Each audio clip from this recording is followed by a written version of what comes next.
mga kampay. So hanap lang tayo ng parking area kasi hindi rin tayo magtatagal. Yun, sticker tayo dito. Ayun. So ayun, shoutout nga pala dito sa sticker natin nakadikit. Dito na tayo sa Barangay ng Mabini. Mga kampay, so hindi na tayo sa Mabini.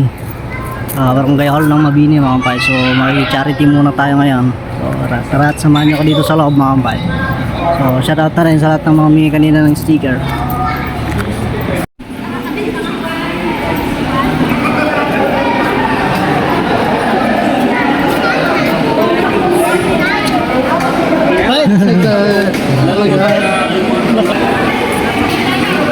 Thank you.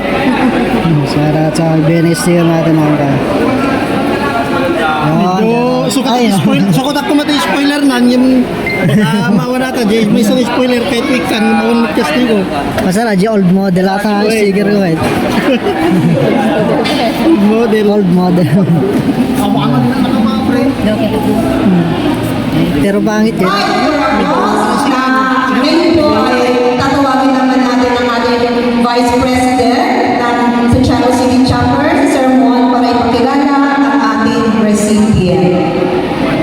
Sir Mon, please go on. Happy Father's Day, Sir Mon. Good morning po sa lahat. Happy Father's Day po sa lahat ng mga ama. At sa mga inang nagpapaka-ama sa mga anak, Happy Father's Day rin po sa inyo. Salamat, Sir Mon. Sumagot ako. Ang beneficiary po natin ngayon, pangalan niya po ay Precious Raymond Cabangon. 9 years old po siya, taga Porquatro, Barangay Mabini. Ang mayroon po siyang hydrocephalus.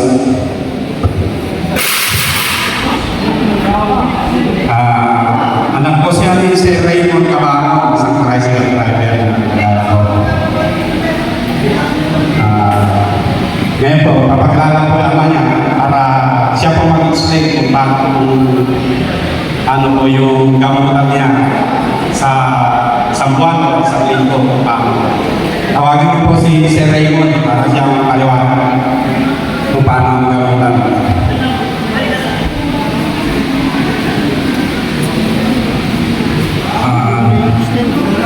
Magandang umaga po sa ating lahat. Happy Father's Day, mga tatay. Maganda po ang Father's Precious. Hindi ko ma-explain po kung paano ko magpapasalamat sa inyong lahat na bumubuo itong riders nito.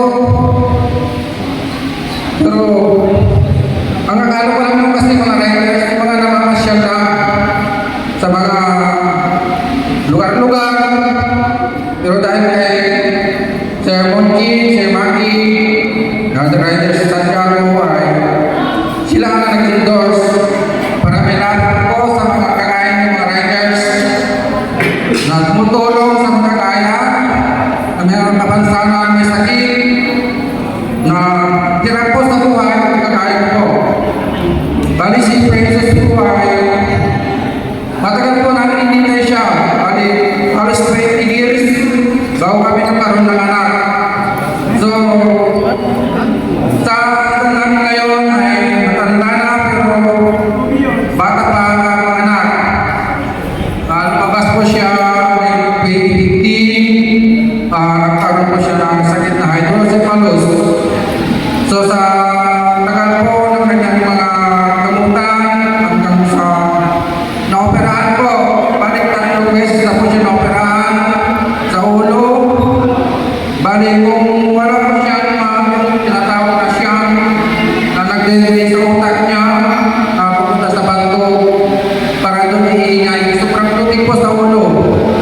So hanggang ngayon ay nandito pa rin sa amin dahil sa hindi ko naman siya pa sinusuko dahil alam ko na ang Diyos ay nandyan lang magkabay sa amin. Sa araw-araw na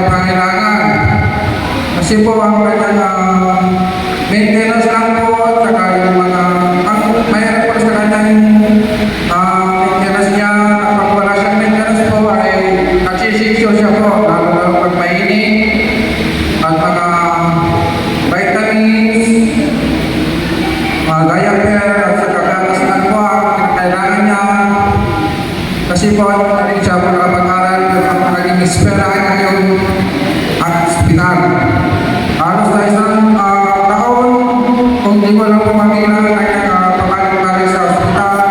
Ay hindi na po 6 na beses. Halos 2 months, after 2 months, ay nagkakaroon naman siya ng seizure, pinatag po sa ospital.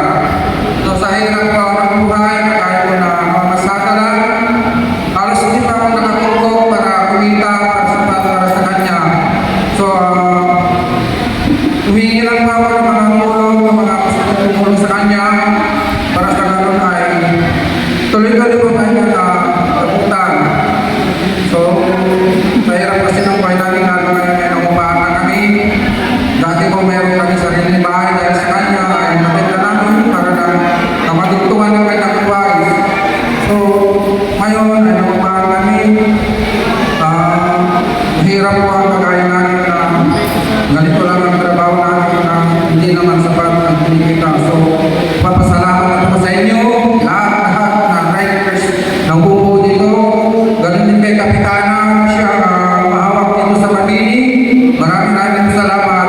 At sana pagpagkain tayo ng pagpo, bigyan pa kayo ng mas marami pa ang pagkakataon magtulong sa lahat na kailangan sa bawat may kasapansana kagaya ng aming anak. Maraming salamat po at magandang hapon po sa amin.